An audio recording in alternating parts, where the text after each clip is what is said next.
অনিকের হাতে রাতুলকে তুলে দিল সাব্বির। নিজের জীবনের পরোয়া না করে হয়রানি হয়ে রাতুলকে হাতে নাতে ধরল সাব্বির। রাতুলকে হাতে নাতে ধরার পর অনিক এবং মেঘলার সম্মুখে রাতুলকে এনে দিল সাব্বির।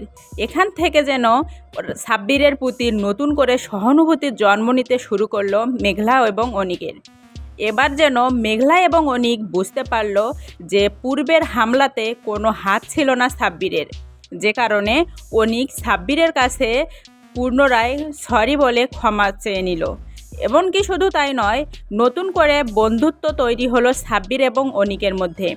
এমনই একটা সুদর্শন পর্ব দেখতে পাবে গরিব ঘরের রাজপুত্র নাটকের দর্শকেরা, যা আসতে চলেছে আগামী 34 নং এপিসোডে।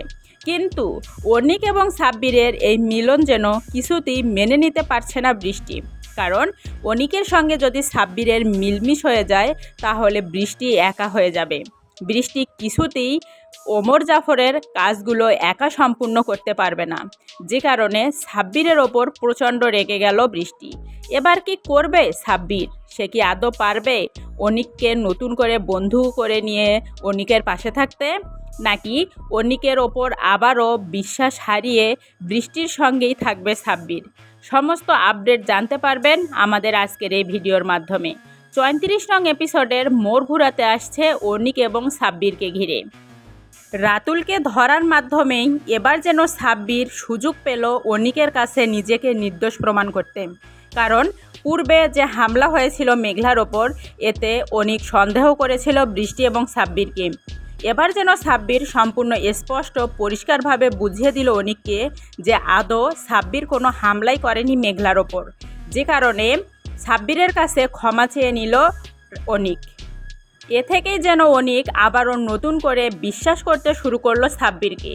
কিন্তু সাব্বির সব থেকে বেশি ভালোবাসে অনিক এবং বৃষ্টির মধ্যে বৃষ্টিকে, যে কারণে অনিকের বন্ধুত্ব এবং অনিকের এমন ভালো কথা মেনে নিতে পারল না সাব্বির। সাব্বির কিছুতেই অনিকের সঙ্গে বন্ধুত্ব করতে চাচ্ছে না, কারণ সাব্বির যদি অনিকের সঙ্গে বন্ধুত্ব করে তাহলে অপরদিকে বৃষ্টি সাব্বিরের সঙ্গে সমস্ত যোগাযোগ বন্ধ করে দিবে। শুধু তাই নয়, বৃষ্টি সাব্বিরের সঙ্গে কোনো কথা অবধি বলবে না। এমনই একটি পর্ব আসবে গরিব ঘরের রাজপুত্র নাটকের 34 নং এপিসোড জুড়ে। তো বন্ধুরা, এখন আপনাদেরকে জানিয়ে দিব এই 34 নং এপিসোডটি আপলোড হবে আগামী শনিবার ঠিক দুপুর 12টায়, শুধুমাত্র কারোহিম ইউটিউব চ্যানেলে। এবং জনপ্রিয় সমস্ত নাটকের আপডেট ভিডিওগুলো দেখতে পাবেন আমাদের এই চ্যানেলে। সো আপনাদের কাছে রিকোয়েস্ট করব, কে কোন জেলা থেকে আমার এই ভিডিওটি দেখলেন অবশ্যই গর্ব করে নিজ জেলার নাম বলে যাবেন, কারণ আমরা দেখতে চাই আসলে আমাদের এই ভিডিওগুলো কোন কোন জেলার মানুষ দেখে। তো কথা বাড়াবো না, আপনাদের মূল্যবান সময়ও নষ্ট করব না। আপনারা সবাই ভালো থাকবেন, সুস্থ থাকবেন এবং পরবর্তীতে নতুন আপডেট ভিডিওটি দেখার জন্য আমাদের চ্যানেলটি সাবস্ক্রাইব করে বেল আইকনটি বাজিয়ে অন করে রাখবেন। ধন্যবাদ সবাইকে।